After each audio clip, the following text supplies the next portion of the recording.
Responsible entity.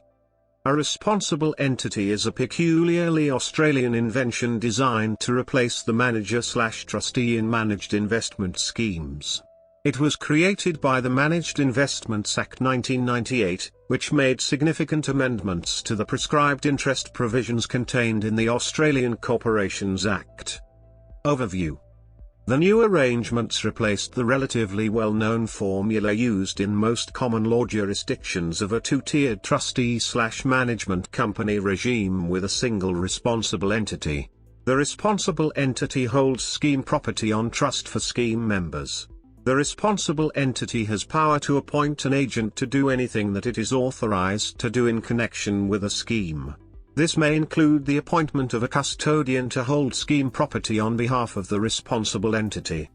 Since November 1999, the Australian Takeover Scheme regulations were extended to listed schemes, and the Takeovers provisions and compulsory acquisitions provisions apply.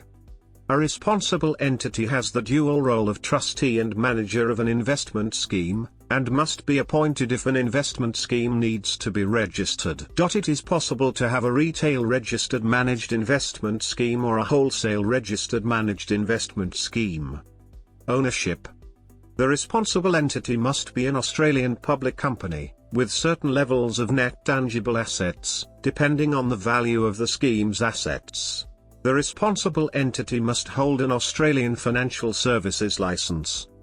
When acting on behalf of an investment scheme, the responsible entity must. A responsible entity can either be owned by the same group as the fund manager, i.e. an internal responsible entity, or alternatively be run separate to the fund manager, i.e. an external responsible entity.